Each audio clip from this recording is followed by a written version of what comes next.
Desde hace un tiempo se enfrenta un problema, la delincuencia organizada. Aunque el hombre ha cometido delitos desde el principio de los tiempos, en consecuencia es dable pensar que el acuerdo delictivo tiene ya muchos siglos. En este contexto, como una de las medidas más importantes contra las organizaciones criminales, nace la tipificación del delito conocido como lavado de dinero, conocido en México como operaciones con recursos de procedencia ilícita.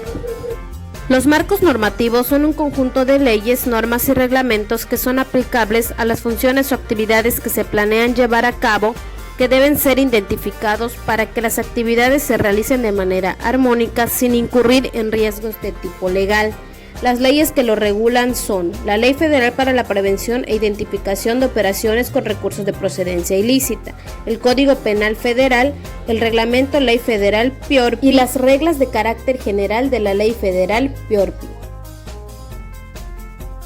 En cuanto a las leyes supletorias, los que lo regulan son, por ejemplo, el Código Fiscal de la Federación, la Ley Federal contra la Delincuencia Organizada, el Código Nacional de Procedimientos Penales y la Ley del Procedimiento Contencioso Administrativo.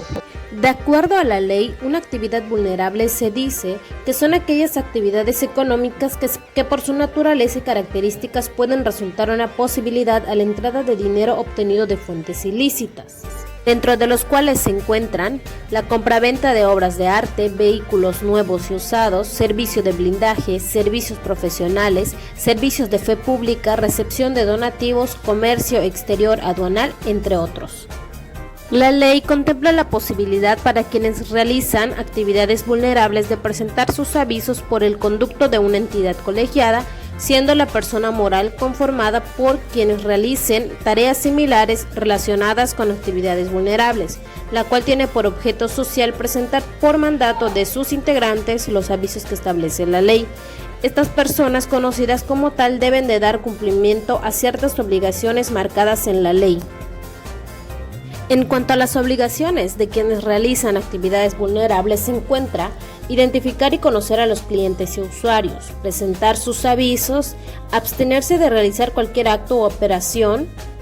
cuando los clientes se nieguen a proporcionar información o documentación relacionada con su identificación o conocimiento, proteger y evitar la destrucción de la información, brindar las facilidades necesarias para que se lleven a cabo las visitas de verificación, contar con un documento en el que se desarrollen los lineamientos de identificación, así como los criterios, medidas y procedimientos internos para dar cumplimiento con la ley. Quienes realicen actividades vulnerables deberán realizar el trámite de alta y registro ante el Servicio de Administración Tributaria previo a la presentación del primer aviso, por lo que deben de estar inscritos en el Registro Federal de Contribuyentes, RFC, y contar con el certificado vigente de la firma electrónica avanzada, a efectos de enviar a dicho órgano desconcentrado la información para su identificación en términos de las reglas de carácter general a los que se refiere la ley. Como bien se ha estado analizando, en la ley antilavado podemos observar que las personas que realizan alguna actividad vulnerable deben de presentar avisos y dar cumplimiento con las obligaciones que les genera, y por lo tanto hay que conocer cómo dar cumplimiento a los avisos y los periodos de los mismos. Así que quienes realizan alguna actividad vulnerable de las previstas en la ley antilavado presentarán ante la Secretaría los avisos correspondientes a más tardar el día 17 del mes inmediato siguiente, según corresponda a aquel en que se hubiera generado o llevado a cabo la operación. No obstante, si una persona efectúa actos u operaciones por una suma acumulada en un periodo de 6 meses que supere los importes establecidos en cada supuesto para la formulación de avisos, podrá ser considerada como operación sujeta a la obligación de presentarlos. Si se da incumplimiento de las obligaciones y la ley, el Servicio de Administración Tributaria sancionará administrativamente a quienes infrinjan la Ley Federal para la Prevención e Identificación de Operaciones con Recursos de Procedencia Ilícita